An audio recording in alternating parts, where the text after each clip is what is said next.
I want to continue a bit on this notion that diakonia, service, means passion.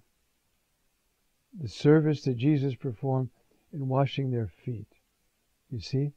And the word in the text is, diakonia. Give his life. You see, this is the diakonia, as a ransom for many. That's the diakonia. The Son of Man did not come to be served, the passive of the verb, but to serve, diakonia. So I want to show you how this word is key in understanding the preaching of the gospel, the serving of God's people. It's all foot washing. It's all service. Down on your knees, washing their feet. And if you try to do anything else, it's over. Now, you do have to stand up in front of everybody and celebrate the liturgy and preach and so forth. But it's all, why? Because the Son of Man came not to be served, but to serve. And his service, to give his life as a ransom for many. That's what our Lord was acting out for the disciples. And why? If you pay attention, you notice, you see, if I don't wash you, you have no part with me. Does that mean if you don't go through the ceremony of foot washing? No. It means if you're not touched by the blood I poured out on the cross. You see how the Bible, because it's written by mystics, you see, ties things together. So, we've done the Philippians one enough. Here's another one like it in Philippians. This is in chapter 2 later on. It is by your holding fast to the word of life that I can boast on the day of Christ that I did not run in vain or labor in vain. Think of what Paul is saying there. On the day of judgment, I won't look foolish if you've been faithful to the gospel. I'm counting on you to be my boast when I die. If you blow it, pay no attention to me, go on fighting and blah, blah, blah, I'm going to look like a fool at the judgment seat. That's not the way we look on judgment, right? I'm safe. I did all the right things. I'm safe. Paul is saying, unless you believe, unless you change, I'm going to look like a fool. Instead of being my boast, you're going to be my embarrassment. What a different mind, huh? That happens with love. Okay.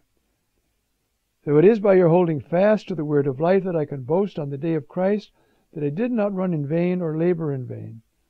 But notice now, but even if I am being poured out as a libation over the sacrifice and offering of your faith, I am glad, and I rejoice with all of you.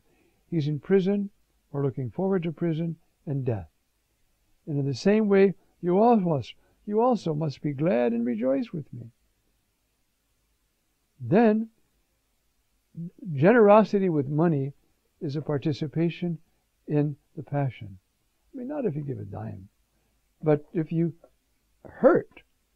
And so it says here in 2 Corinthians, you will be enriched in every way for your great generosity, which will be the thanksgiving of God through us, through the testimony of this diakonia.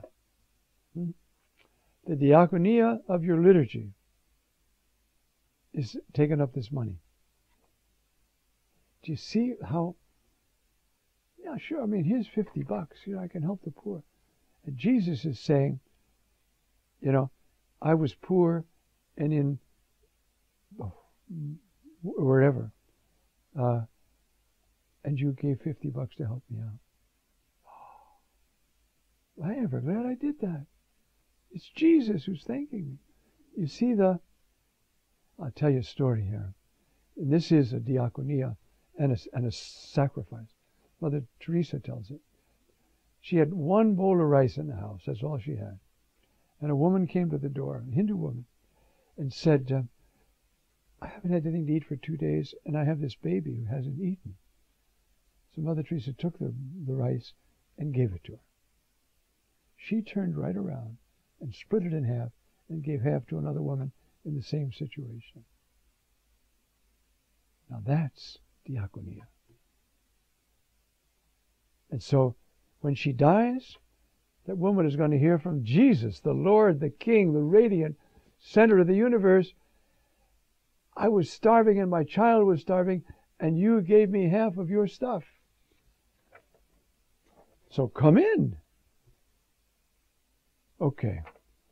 So I think we've done enough of those for you to get the idea of the significance of the foot washing. It's not just another ceremony we got to get through. You see, it's a share in the cross. Okay, now we're going to look at the fourth servant song. The one we had 1, 2, and 3 on Monday, Tuesday, Wednesday, and now on Friday we have the fourth and the longest and the most revelatory. By the way, I just bought one of these new Holy Bible Revised Edition, and it really is a big improvement on so many ways. I can't tell you. I mean, since I've spent a lot of my life reading, especially the Old Testament in Hebrew, when I see how they've restored things that were a little bit confusing in the other, you can see what I'm talking about. So, this starts off God speaking. Where's my text now? Hine, Yashkil Avdi, my servant will prosper. He will be exalted. He will be raised high. The word in the Septuagint there is the verb ipsun, to be raised. The 3 Passion traditions in John all have that word. If I be raised up, I will draw all men to myself. Remember? The raised up is an allusion to this text. My servant will be raised up. How is he going to be raised up? First, on the cross. He's raised up. And then, at the resurrection, he's raised up.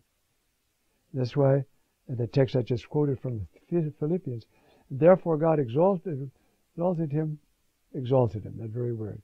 Ipsun. He raised him up. Okay, so this text begins, therefore. I've got it in a couple places. I got to find it, though. Oh, it's all right. Behold, my servant shall be exalted. He shall prosper. He shall be raised high and greatly exalted.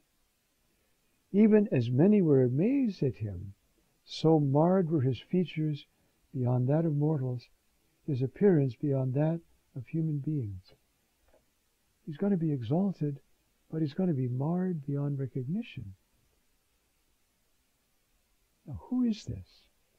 The model, I think, that this prophet has as he's describing what's going to happen is Jeremiah. Jeremiah was really the suffering prophet. It could be somebody else. There's somebody in mind. But as this is described, this mystic sees it here as a realization of something that's going to happen later. And so this is why, it's the only thing I want to talk about in Good Friday is this, because I don't have time to go into the whole Passion narrative in John. So, you see, he shall be raised high, Yarum, Vanasa. He shall be exalted greatly. Oh, that's what they have, greatly exalted, okay. Even as many were amazed at him, so marred were his features, his appearance beyond that of human beings, or sons of men. Beyond is nice because it doesn't say which way it's beyond. It's going to take a while before you realize the beyond is worse than anybody else ever looked. You see? So he shall startle many nations. This is going to have worldwide effect when it happens, you see. Kings shall stand speechless, for those who have not been told shall see, and those who have not heard shall ponder it. Even those who never heard of this, just think of how many saints. Look at Padre Pio. He gazed so hard at this mystery that it was imprinted on his body. Many shall be startled. Okay. Then the people begin to speak, okay? Who would believe what we heard? And to whom has the arm of the Lord, his power, been revealed? He grew up like a sapling before him, like a shoot from the parched ground. Now, if you're a desert dweller, you know that a shoot coming up from parched ground is not much to look at. It's dried up, stunted, bent, it's not much. It's not like, a garden. He grew up like a shoot from the parched earth. Now just think of what's going on here. This is the one, as we're going to find out, who was by his stripes that we're healed. Well, what happened to him? Well, look. He had no majestic bearing to catch our eye, no beauty to draw us to him. If you hang around with Jesus, he's always going to be talking about the Father. He's always going to try to help you out of your sin. If that's not what you're looking for, he's not attractive. Understand? He loves so much that he wants to live his life and passion in you so that you can be exalted like he is forever. That's what he wants. And the love is so great that unless we stop him, that's what he'll get. But we can stop him. But so you see, he's saying, no beauty. And then it goes on, he was spurned and avoided by men. A man of suffering, knowing pain. This is amazing, isn't it? This is the servant. There's one more servant song. Not always counted, but it should be. In Isaiah 61. The Spirit of the Lord is upon me. He has sent me to preach the good news to the poor. Everything I lived through, my poverty and all that, now I can teach it. I like to hang around with the poor. I'm poor. I was so poor, they beat me up and they hung me on a post naked and laughed at me. Anyway, so this is Good Friday. This is why we do this, huh? He had no majestic bearing, no beauty to draw us to him. He was spurned and avoided by men, a man of suffering, knowing pain. Like one from whom you turn your face, spurned, and we held him in no esteem. Can you see that this great person writing this text, again, if you don't mind me using the word again, he's a mystic. He's experiencing these things. And he has a model in mind. I think Jeremiah, remember, was thrown in prison, laughed at, beat up, and if the apocryphal is correct, he was sawed in two. He didn't have a happy life. And he complained about it, too. You led me on, O Lord, and I let myself be led. You forced me, and you won. And I, a laughing stock. Okay, we'll stop there.